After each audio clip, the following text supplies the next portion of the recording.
Assalamualaikum warahmatullahi wabarakatuh. Halo sahabat misteri dimanapun kalian berada. Selamat datang kembali di Dudung Mistis, tempat berkumpulnya para pecinta kisah horor, misteri, legenda, dan cerita-cerita yang sulit dijelaskan oleh logika. Terima kasih karena sudah meluangkan waktu untuk hadir di channel ini. Semoga kalian semua selalu diberi kesehatan, keselamatan, dan keberkahan dalam setiap langkah kehidupan. Malam ini, siapkan secangkir kopi hangat, redupkan lampu kamar, dan pastikan kalian mendengarkan cerita ini sampai selesai. Karena kisah yang akan kita bahas bukan hanya sekedar cerita biasa, melainkan sebuah perjalanan penuh misteri yang akan membawa kita menelusuri sisi gelap yang tersembunyi di balik kehidupan manusia. Di Dudung Mistis, setiap cerita menyimpan pesan, setiap misteri memiliki jejak, dan setiap kejadian menyisakan pertanyaan yang mungkin belum pernah terjawab. Jadi, sebelum kita mulai, jangan lupa tekan tombol like, subscribe, dan aktifkan lonceng notifikasinya, agar kalian tidak ketinggalan cerita-cerita horor terbaru dari channel Dudung Mistis. Sekarang, tarik selimut kalian lebih dekat, tenangkan pikiran, dan bersiaplah memasuki dunia yang penuh misteri. Saya, Dudung, dan inilah Dudung Mistis. Selamat mendengarkan.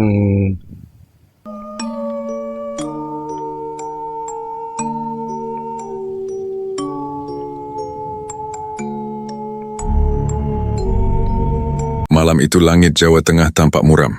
Awan hitam menggantung rendah seolah menekan bumi. Hujan gerimis turun perlahan, membasahi aspal jalan yang membentang panjang di antara hamparan sawah dan hutan jati. Angin dingin berembus menusuk kulit, membawa aroma tanah basah yang khas setelah hujan. Di balik kemudi sebuah truk bermuatan bahan bangunan, seorang pria bernama Darto menguap panjang. Usianya 42 tahun, wajahnya keras terbakar matahari, dengan kumis tipis yang mulai memutih di beberapa bagian. Selama lebih dari 20 tahun ia menjadi sopir truk lintas kota. Hampir seluruh jalur di Pulau Jawa pernah dilaluinya. Darto dikenal sebagai sopir pemberani. Banyak sopir lain memilih berhenti saat tengah malam atau menghindari jalur-jalur tertentu yang terkenal angker. Namun Darto tidak pernah peduli. Baginya, hantu hanyalah cerita yang dibuat untuk menakut-nakuti orang. Aku lebih takut remblong daripada setan. Begitu biasanya ia berkata sambil tertawa. Malam itu ia mendapat tugas, mengirim muatan semen dari Semarang menuju sebuah kota kecil di wilayah selatan Jawa Tengah. Perjalanan diperkirakan memakan waktu hingga dini hari. Sebelum berangkat, ia sempat berhenti di sebuah warung makan yang biasa menjadi tempat berkumpul para sopir. Warung itu berada di pinggir jalan raya. Lampu neon yang redup menggantung di langit-langit bambu. Asap kopi dan rokok bercampur menjadi satu.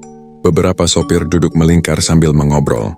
Aku dengar minggu lalu ada lagi yang celaka di jalur Bukit Kendeng, kata seorang sopir tua Darto, yang sedang menyeruput kopi hanya tersenyum. Namanya juga jalanan, ya pasti ada kecelakaan. Sopir tua itu menggeleng, bukan kecelakaan biasa. Lalu, katanya lihat nenek-nenek berdiri di tengah jalan. Para sopir lain langsung terdiam. Salah seorang bahkan terlihat merinding kalau lihat nenek itu. Jangan berhenti, bisik seorang pria. Darto tertawa keras. Nenek malam-malam di tengah jalan, paling orang gila. Bukan orang gila. Lalu, katanya hantu. Suasana mendadak sunyi. Hanya suara gerimis yang terdengar di luar warung. Namun Darto malah tertawa semakin keras. Hantu kok ditabrak truk bisa mati lagi? Tak ada yang ikut tertawa. Sopir tua itu hanya memandangnya dengan tatapan aneh. Semoga kau tidak pernah bertemu dia. Toh Darto menghabiskan kopinya lalu berdiri. Kalau ketemu, sekalian aku kasih tumpangan. Ia mengambil jaket lusuhnya dan berjalan menuju truk. Beberapa sopir memperhatikannya pergi. Entah mengapa, wajah mereka terlihat cemas. Pukul 11 malam. Truk Darto melaju membelah kegelapan. Lampu sorot menerangi jalan yang basah oleh hujan.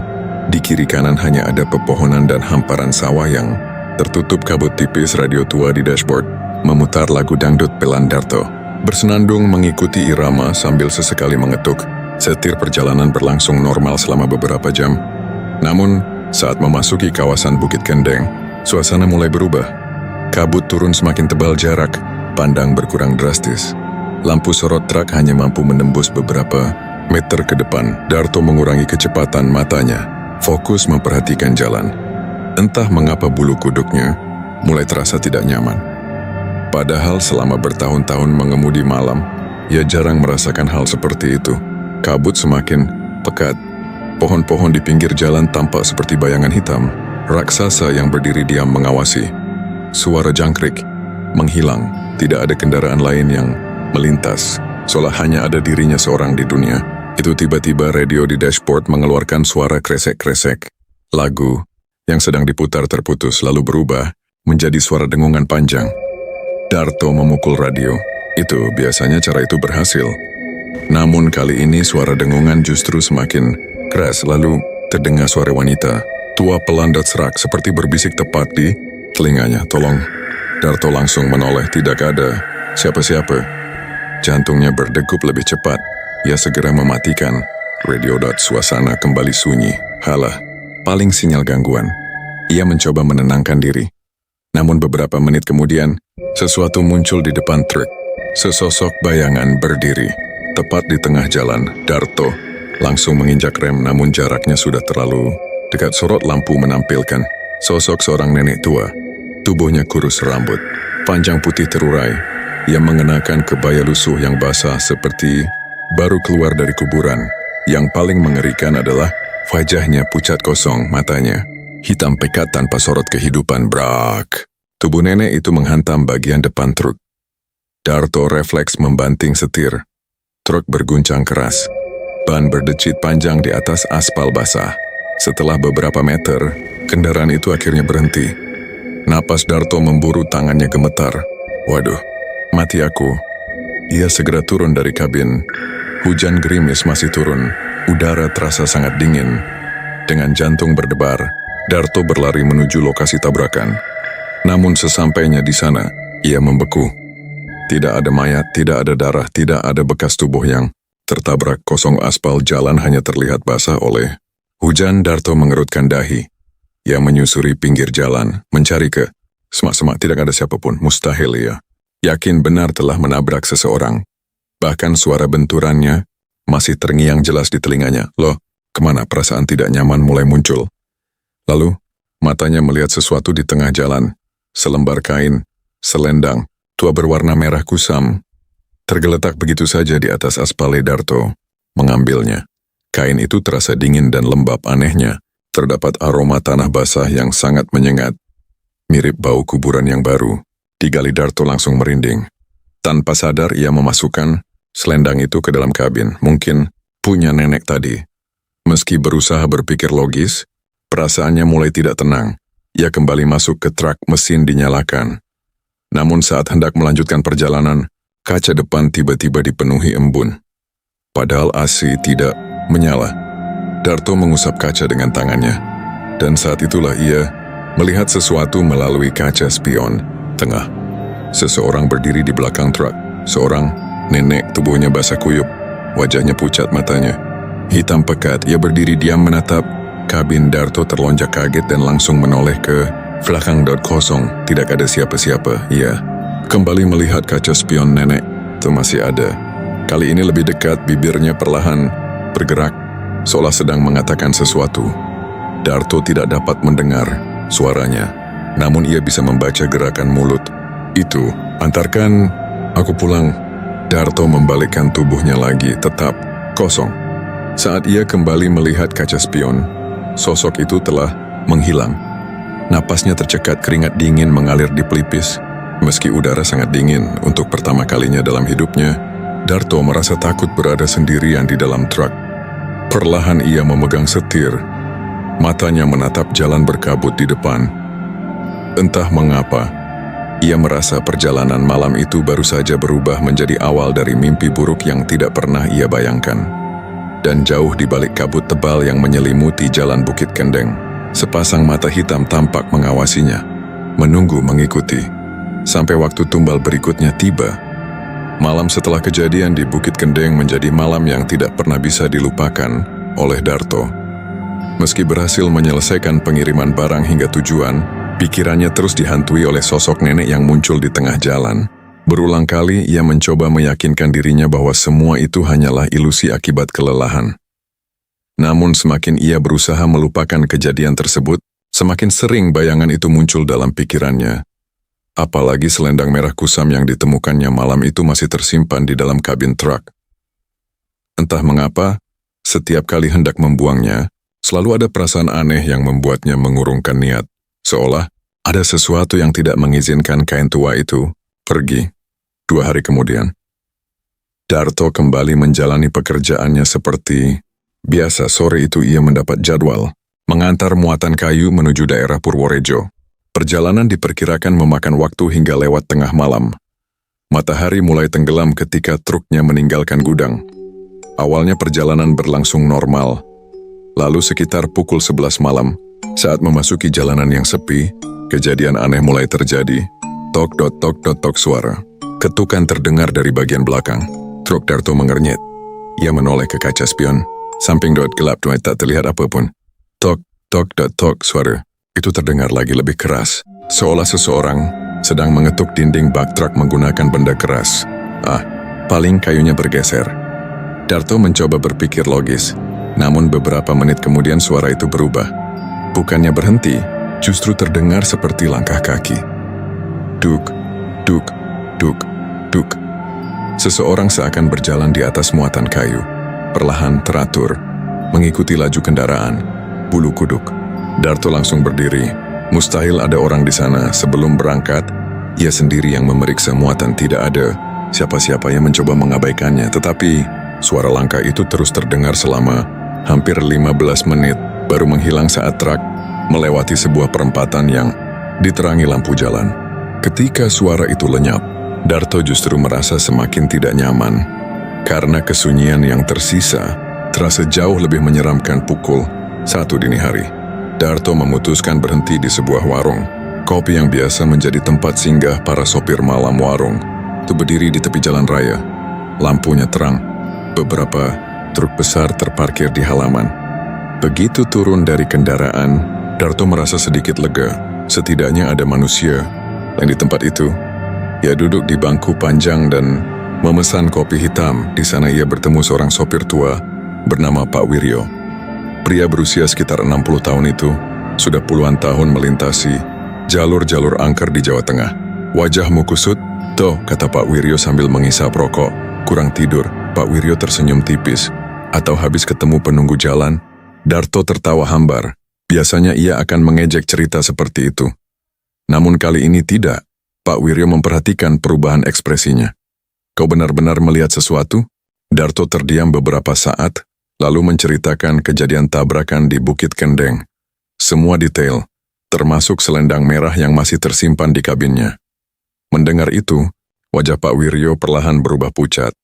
Rokok di tangannya hampir jatuh. Kau membawa selendangnya? Iya, Pak Wiryo langsung berdiri.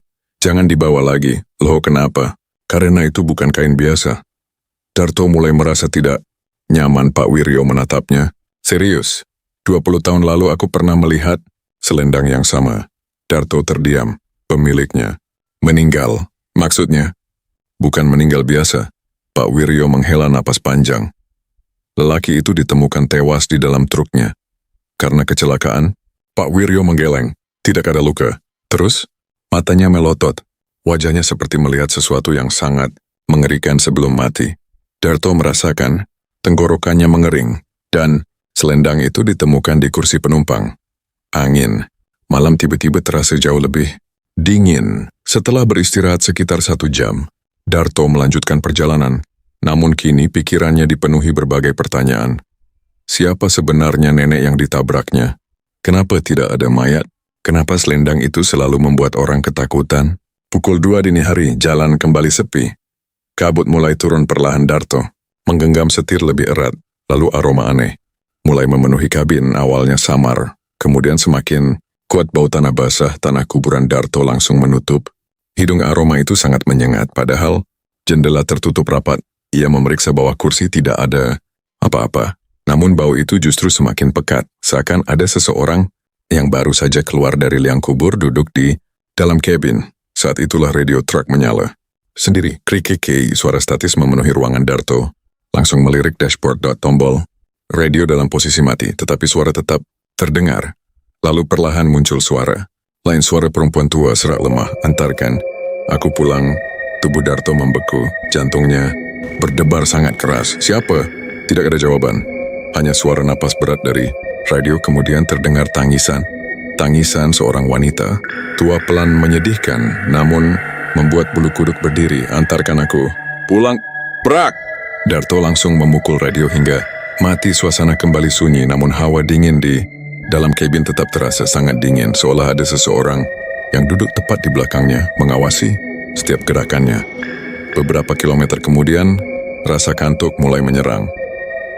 Darto memutuskan berhenti di area parkir sebuah minimarket yang buka 24 jam. Ia turun untuk mencuci muka. Setelah membeli kopi kaleng, ia duduk di kursi depan minimarket. Seorang petugas keamanan berjaga di dekat pintu. Tempat itu cukup ramai sehingga membuatnya sedikit tenang.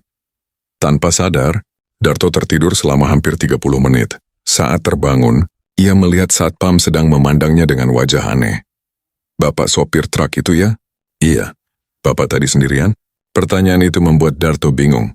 Maksudnya, satpam itu terlihat ragu. Tadi saya lihat Bapak ngobrol. Darto mengernyit. Saya tidur, satpam.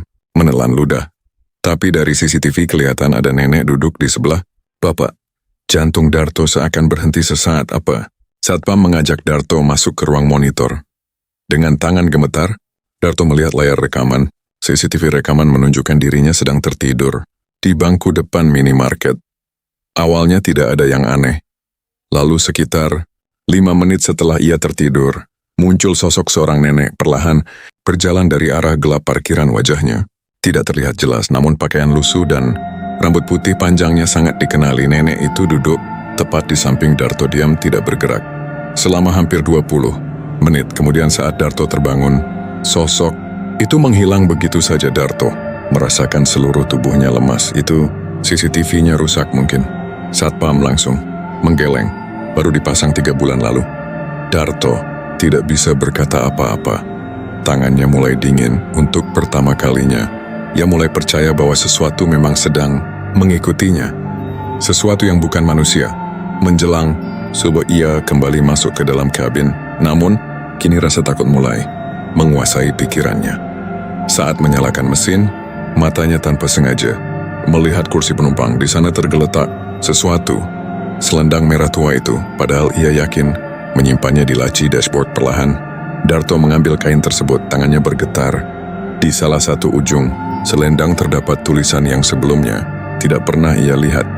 Tulisan itu tampak seperti bekas jahitan tangan yang sudah sangat tua. Darto menyipitkan mata. Meski sebagian huruf mulai pudar, ia masih bisa membacanya. Nyai Lastri. Tiba-tiba, suara perempuan tua berbisik tepat di belakang telinganya. Akhirnya kau tahu namaku?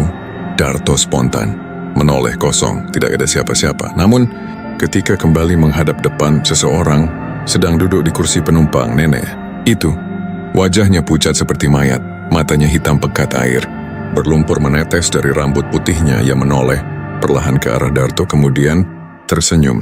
Senyuman yang terlalu lebar untuk manusia, dan dari mulutnya yang menghitam keluar satu kalimat yang membuat darah Darto serasa berhenti mengalir. Kau tidak bisa lari lagi.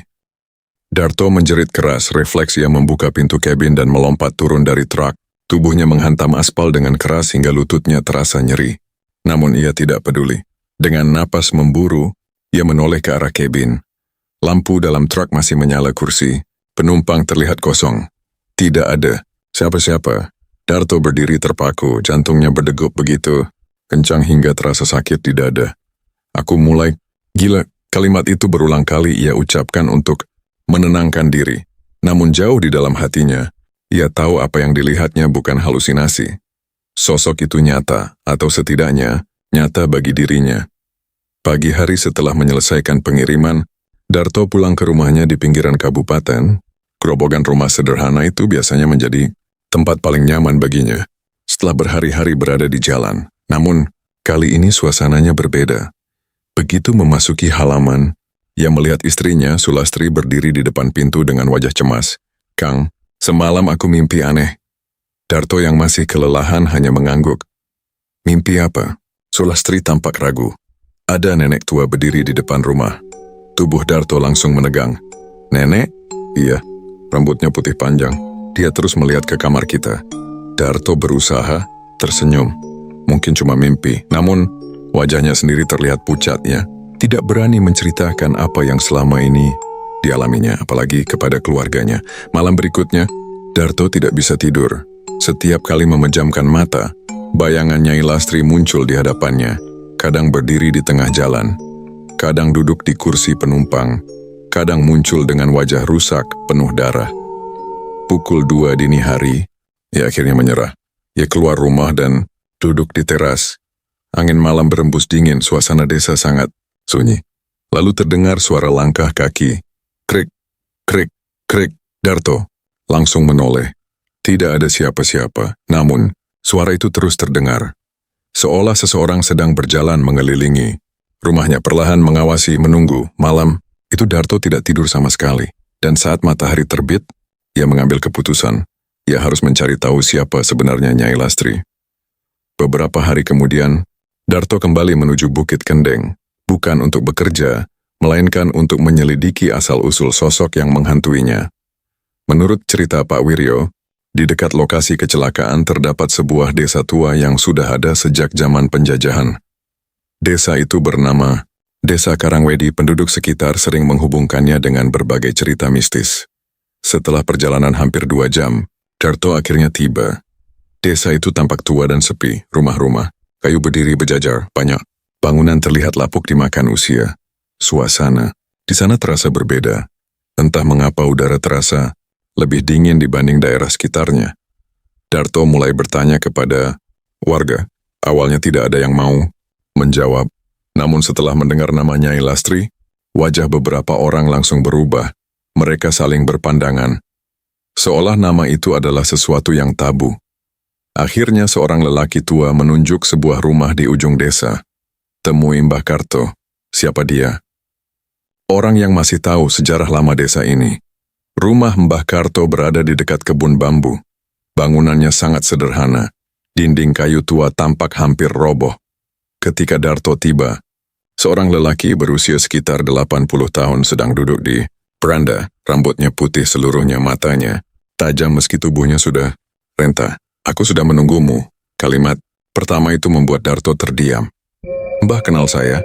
Mbah Karto menghela napas panjang. Bukan mengenalmu.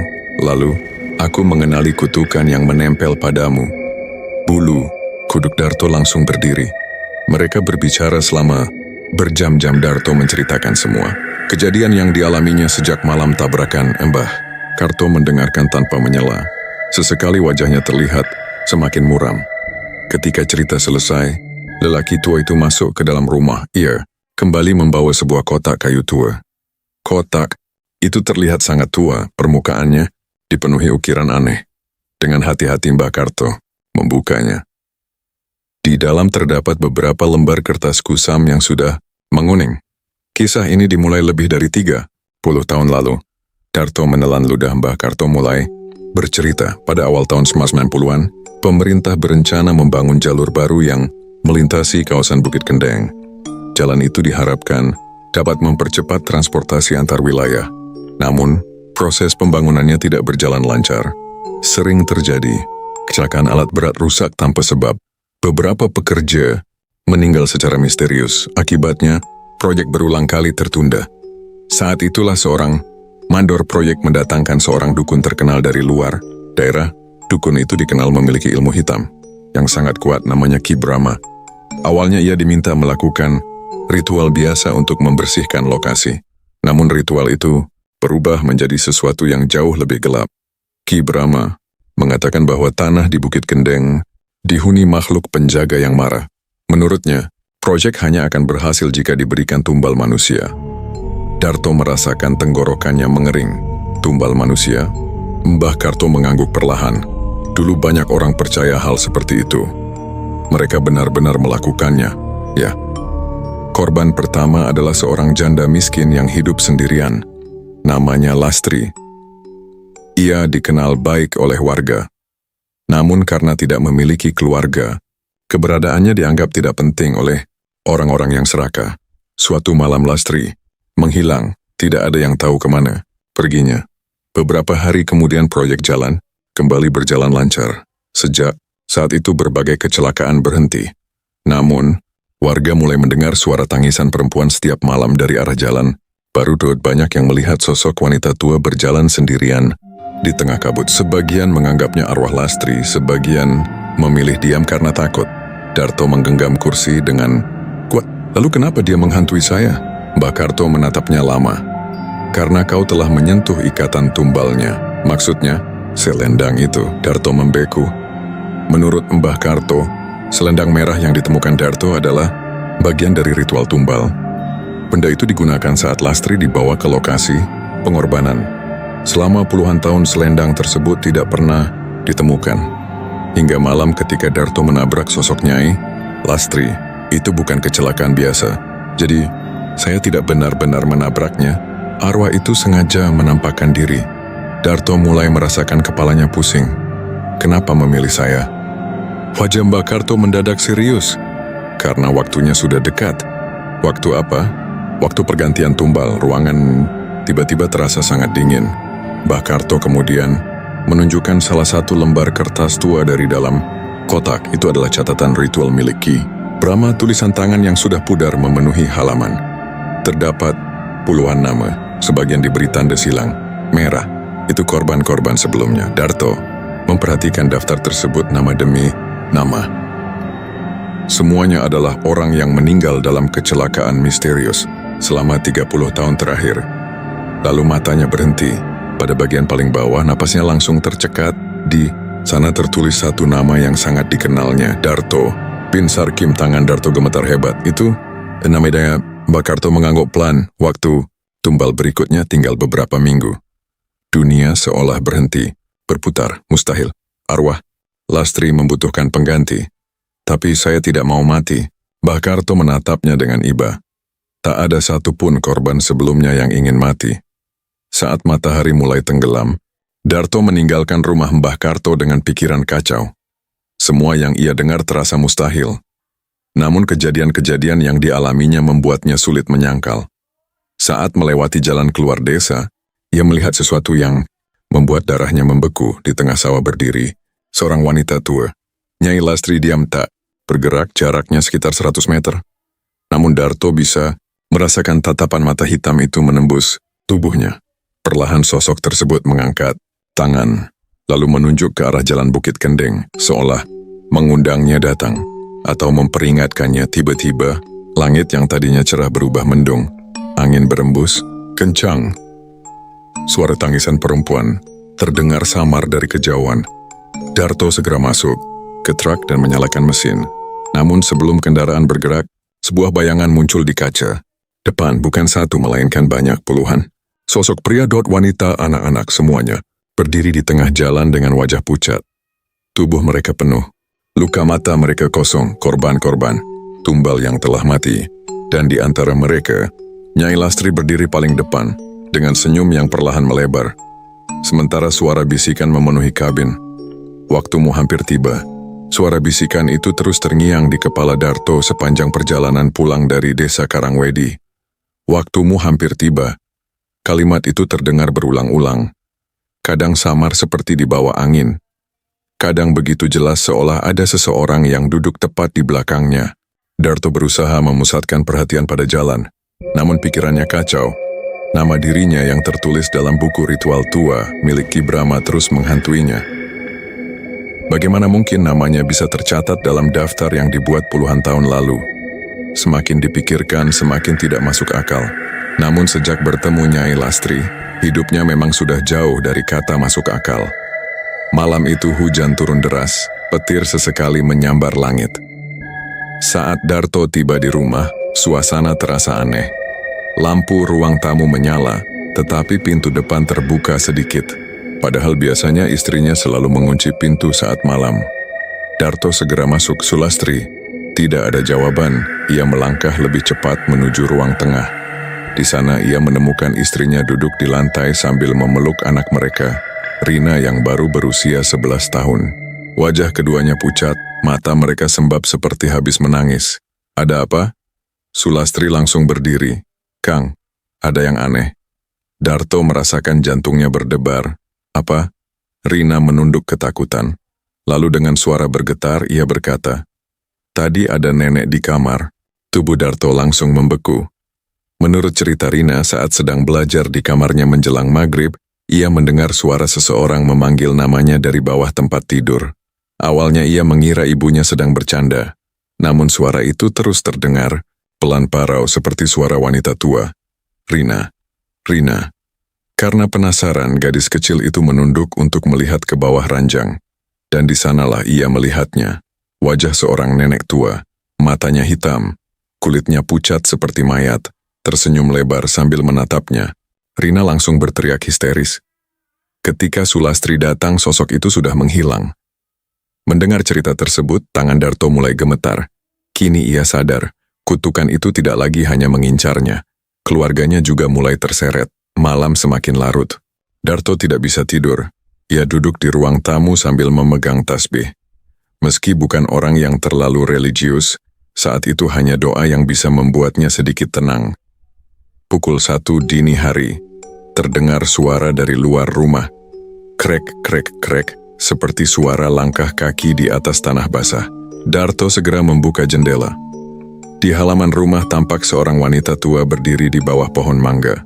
Tubuhnya basah kuyup, kepalanya menunduk, rambut putih panjang menutupi wajah. Darto langsung membuka pintu dan berlari keluar. Namun saat mencapai halaman, sosok itu menghilang, hanya tersisa selendang merah yang berkibar pelan di tanah. Darto memejamkan mata. Rasa takut mulai berubah menjadi kemarahan. "Kenapa kau terus menggangguku?" teriaknya. Tak ada jawaban, hanya suara angin malam yang berembus dingin. Keesokan harinya Darto kembali menemui Mbah Karto. Ia menceritakan semua kejadian yang menimpa keluarganya. Wajah Mbah Karto tampak semakin serius. Kutukannya sudah berkembang. Apa maksudnya? Nyai Lastri mulai mendekat. Darto menelan ludah. Apa tidak ada cara menghentikannya? Mbah Karto terdiam lama, lalu berkata pelan, "Ada." Mata Darto langsung berbinar. "Tolong katakan, Mbah, kita harus menemukan makam asli Nyai Lastri." "Kenapa?" "Karena sumber kutukannya berada di sana." "Di mana makamnya?" "Itulah masalahnya." Mbah Karto menghela napas panjang.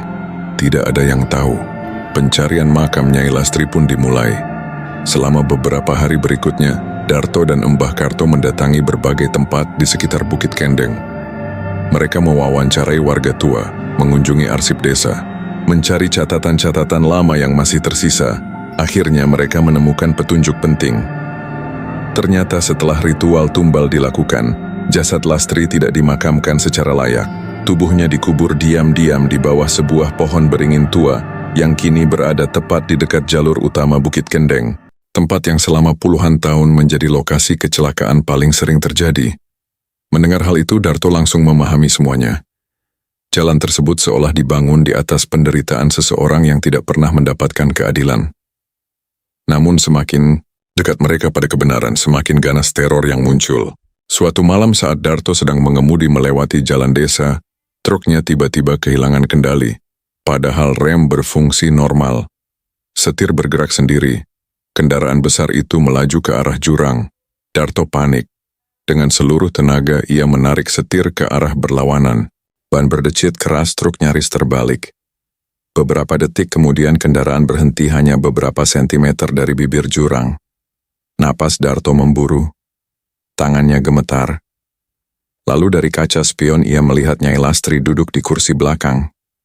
Tersenyum, seolah menikmati ketakutannya. Teror tidak berhenti sampai di situ. Orang-orang yang mencoba membantu Darto mulai mengalami nasib buruk.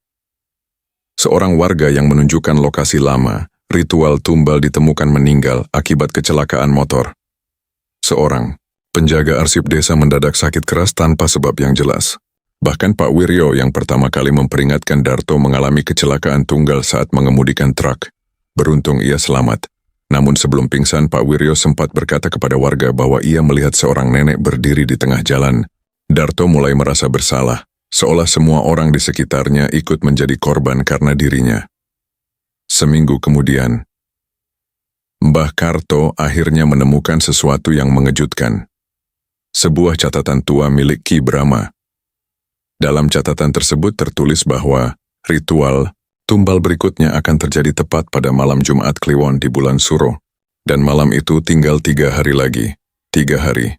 Hanya 3 hari sebelum kutukan mencapai puncaknya. Darto merasakan darahnya dingin. Kalau ritual itu berhasil, Mbah Karto menatapnya serius. Arwah Lastri akan bebas. Dan saya, kau akan menggantikannya. Darto menunduk, tangannya mengepal kuat. Untuk pertama kalinya ia benar-benar merasa dekat dengan kematian. Malam menjelang Jumat Kliwon akhirnya tiba. Langit tampak gelap sejak sore. Awan hitam menutupi bulan, angin berembus tidak wajar. Pepohonan bergoyang meski udara nyaris tanpa hembusan. Darto, Mbah Karto, dan beberapa warga yang masih berani membantu berkumpul di dekat pohon beringin tua yang diduga menjadi lokasi makam Nyai Lastri. Tempat itu berada tidak jauh dari lokasi tabrakan pertama. Kabut mulai turun, semakin lama semakin tebal, hingga jarak pandang hanya beberapa meter, tiba-tiba terdengar suara tangisan. Pelan, kemudian semakin keras. Tangisan seorang wanita tua, tangisan yang penuh kesedihan dan kemarahan. Kabut di sekitar mereka bergerak aneh, membentuk sosok-sosok manusia, puluhan, mungkin ratusan. Korban-korban kecelakaan yang pernah meninggal di jalan itu, wajah mereka pucat, tubuh mereka rusak, mata mereka kosong. Beberapa warga langsung ketakutan dan melarikan diri. Namun Darto tetap berdiri, meski lututnya hampir tak mampu menopang tubuh. Lalu dari tengah kabut muncul Nyai Lastri perlahan, sangat perlahan. Kali ini wujudnya jauh lebih mengerikan. Kulit wajahnya robek, lehernya penuh bekas luka. Mata hitamnya meneteskan darah. Namun di balik semua itu terlihat kesedihan yang sangat dalam. Ia berhenti tepat di hadapan Darto, kemudian mengangkat tangannya, menunjuk ke arah jalan yang tertutup kabut. Suara serak keluar dari mulutnya. Saatnya, tanah di sekitar pohon beringin tiba-tiba bergetar, angin bertiup kencang, kabut berputar seperti pusaran, dan dari dalam kegelapan, sebuah sosok lain mulai muncul. Sosok yang selama ini menjadi dalang semua tragedi. Sosok yang telah mengorbankan Nyai Lastri puluhan tahun lalu. Ki Brahma dukun hitam yang seharusnya telah lama mati. Namun kini berdiri di antara dunia hidup dan mati, dengan senyum mengerikan di wajahnya. Malam ritual terakhir akhirnya dimulai. Angin berputar semakin kencang di sekitar pohon beringin tua. Kabut yang menyelimuti Bukit Kendeng kini berubah seperti pusaran raksasa. Daun-daun berterbangan, ranting pohon patah satu persatu. Langit yang semula gelap kini tampak semakin pekat. Seolah malam sedang menelan seluruh cahaya yang tersisa. Darto berdiri dengan tubuh gemetar. Di hadapannya berdiri dua sosok yang selama berminggu-minggu menghantui hidupnya. Nyai Lastri dan Ki Brahma. Wajah dukun tua itu mengerikan. Kulitnya menghitam seperti kayu terbakar. Matanya merah menyala di balik kabut. Jubah hitam yang dikenakannya berkibar, meski tidak ada angin yang menyentuh tubuhnya. Namun yang paling membuat bulu kuduk meremang adalah senyum di wajahnya. Senyum seseorang yang menikmati penderitaan orang lain. Sudah 30 tahun aku menunggu malam ini. Suara Ki Brahma terdengar berat dan bergema. Para warga yang masih bertahan langsung mundur ketakutan. Mbah Karto menggenggam tongkatnya erat. Ilmu sesatmu seharusnya sudah berakhir sejak lama, Brahma. Ki Brahma tertawa panjang. Tawa yang membuat suasana malam terasa semakin mencekam. Berakhir? Matanya menatap ke arah Darto. Belum sebelum tumbal terakhir diberikan, jantung Darto berdegup kencang. Ia tahu yang dimaksud adalah dirinya. Mbah Karto segera mengeluarkan sebuah bungkusan kain putih dari dalam tasnya. Di dalamnya terdapat benda-benda yang telah dipersiapkan selama beberapa hari terakhir. Air doa, garam kasar, dan sebuah keris tua peninggalan leluhur desa. Darto! Teriak Mbah Karto. Apapun yang terjadi, jangan biarkan dirimu dibawa ke tengah jalan itu. Darto mengangguk. Meski ketakutan, ia berusaha menguatkan diri. Ia teringat wajah istrinya, wajah Rina. Ia tidak boleh menyerah. Ia harus sembeleng itu. Tiba-tiba tanah bergetar lebih keras.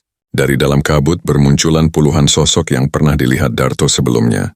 Korban-korban kecelakaan, pria, wanita, anak-anak. Semua berjalan perlahan menuju lokasi ritual. Wajah mereka kosong, tubuh mereka penuh luka. Sebagian terlihat mengenakan pakaian yang sudah lapuk dimakan waktu. Mereka mengelilingi pohon beringin seperti pasukan arwah yang dipanggil untuk menyaksikan sesuatu. Tangisan terdengar dari segala arah. Suara itu membuat siapapun yang mendengarnya ingin menangis. Nyai Lastri menatap mereka semua. Di balik wajah menyeramkannya tampak kesedihan yang luar biasa. Selama puluhan tahun ia terjebak dalam kutukan, dipaksa menjadi penjaga jalan maut, dipaksa menarik korban demi korban, dipaksa menjadi monster yang sebenarnya tidak pernah ia inginkan. Ki Brahma mengangkat kedua tangannya. Tanah di bawah pohon beringin mulai retak. Kabut hitam keluar dari celah-celah tanah, membentuk lingkaran besar di sekitar lokasi ritual. "Berikan tumbalnya!" teriaknya. Suara itu menggema ke seluruh bukit. Mendadak tubuh Darto terasa sangat berat. Kakinya bergerak sendiri. Perlahan selangkah demi selangkah, menuju lingkaran hitam tersebut. Darto berusaha melawan, namun tubuhnya seperti dikendalikan oleh kekuatan lain. "Darto!" teriak Mbah Karto. Namun suara itu terasa sangat jauh. Pandangan Darto mulai kabur. Dalam benaknya terdengar ribuan bisikan. "Menyerah. Ikutlah. Sudah waktunya." Saat itulah sesuatu yang tidak terduga terjadi. Nyai Lastri melangkah maju. Ia berdiri di antara Darto dan Ki Brahma. Dukun itu langsung menggeram marah. "Apa yang kau lakukan?" Untuk pertama kalinya sejak kemunculannya, Nyai Lastri berbicara dengan suara yang jelas. Suara seorang perempuan tua yang penuh luka. "Aku sudah lelah." Kabut mendadak berhenti berputar. Semua arwah yang mengelilingi lokasi ritual ikut terdiam. Nyai Lastri menatap Darto. Air mata hitam mengalir dari matanya. "Aku tidak ingin ada korban lagi." Ki Brahma mengamuk. Tubuhnya mengeluarkan asap hitam pekat. "Kau milikku." "Tidak, aku yang memberimu kekuatan. Kau yang merampas hidupku." Suasana berubah mencekam. Untuk pertama kalinya selama 30 tahun, Nyai Lastri melawan orang yang mengutuknya. Mbah Karto segera menyadari kesempatan itu. "Darto!" teriaknya. "Sekarang!" Darto tersentak. Kendali yang menahan tubuhnya mulai melemah. Dengan sisa tenaga, ia berlari menuju pohon beringin tua. Di bawah pohon itulah jasad Nyai Lastri diyakini dikuburkan. Mbah Karto melemparkan keris tua ke arahnya. "Tancapkan ke akar pohon." Darto menangkap keris tersebut. Namun Ki Brahma langsung menyadari niat mereka. "Jangan!" Asap hitam melesat ke arah Darto, membentuk tangan-tangan raksasa yang mencoba menangkapnya. Nyai Lastri menghadang. Tubuhnya dihantam kekuatan itu hingga terpental. Tangisannya menggema ke seluruh bukit. Namun ia tetap bangkit, tetap melawan, memberikan waktu bagi Darto. Dengan napas memburu, Darto tiba di bawah pohon beringin. Akar-akar besar menjalar ke segala arah. Tanah di bawahnya terasa dingin, sangat dingin, seolah menyimpan penderitaan puluhan tahun. Darto mengangkat keris, lalu menusukkannya sekuat tenaga ke bagian tengah akar pohon. Krak! Tanah bergetar hebat. Suara ledakan terdengar dari bawah bumi. Kabut hitam yang mengelilingi lokasi ritual langsung berhamburan ke segala arah. Ki Brahma menjerit kesakitan. Tubuhnya mulai retak, seperti patung yang dihancurkan dari dalam. "Tidak!" teriaknya. "Ini tidak mungkin." Namun semuanya sudah terlambat. Tanah di bawah pohon terbuka perlahan. Sebuah kerangka manusia muncul dari dalamnya. Di leher kerangka itu masih terikat selendang merah tua yang selama ini dibawa Darto. Jasad Nyai Lastri, yang selama puluhan tahun dikubur tanpa penghormatan, tanpa keadilan, tanpa doa. Begitu jasad itu muncul, cahaya putih perlahan menyelimuti area sekitar. Para arwah korban mulai berubah. Wajah mereka yang penuh penderitaan perlahan terlihat damai. Satu persatu mereka menghilang, seperti kabut yang diterpa matahari pagi. Nyai Lastri menatap jasadnya sendiri, lalu menatap Darto. Untuk pertama kalinya wajah menyeramkan itu berubah, menjadi wajah seorang perempuan tua biasa. Penuh kelelahan, namun juga penuh ketenangan. "Terima kasih," bisiknya. Tubuh Ki Brahma semakin hancur. Asap hitam keluar dari setiap retakan. Ia mencoplaikan idea. Namun cahaya putih yang muncul dari makam Nyai Lastri mengelilinginya. Jeritannya menggema ke seluruh bukit Kendeng. Lalu perlahan tubuhnya lenyap, hilang bersama kutukan yang selama ini menguasai jalan tersebut. Keheningan akhirnya turun. Angin berhenti. Kabut menghilang. Tangisan yang selama puluhan tahun menghantui bukit Kendeng lenyap tanpa jejak. Malam terasa damai. Untuk pertama kalinya, beberapa bulan kemudian, jalur bukit Kendeng berubah.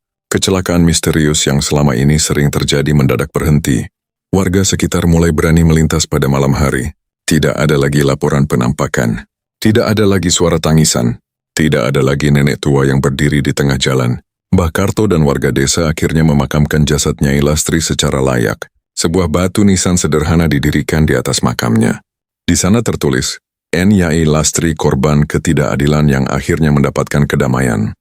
Darto kembali bekerja sebagai sopir truk, namun dirinya tidak pernah sama lagi. Kini ia tidak lagi menertawakan cerita-cerita mistis yang didengar di jalan. Ia belajar bahwa tidak semua hal dapat dijelaskan dengan logika. Beberapa luka masa lalu terkadang tetap hidup, menunggu seseorang menemukan kebenarannya. Suatu malam hampir setahun setelah semua kejadian berakhir, Darto kembali melewati Bukit Kendeng. Jalan itu kini terang dan ramai. Tidak ada kabut, tidak ada rasa takut. Saat melintas di dekat makam Nyai Lastri, ia memperlambat kendaraan, lalu tersenyum kecil. Semoga tenang di sana embok. Truk kembali melaju, meninggalkan bukit yang kini telah damai. Namun ketika kendaraan itu menghilang di tikungan, angin malam berembus pelan melewati makam tua tersebut. Dan di atas batu nisan Nyai Lastri, seseorang meletakkan selendang merah yang sangat dikenal Darto. Selendang yang seharusnya telah terkubur bersama jasadnya. Tidak ada seorang pun di sekitar makam. Tidak ada jejak kaki. Tidak ada suara. Hanya selendang merah yang perlahan bergerak tertiup angin, seolah seseorang baru saja meninggalkannya. Atau masih mengawasi dari balik kegelapan. Tamat.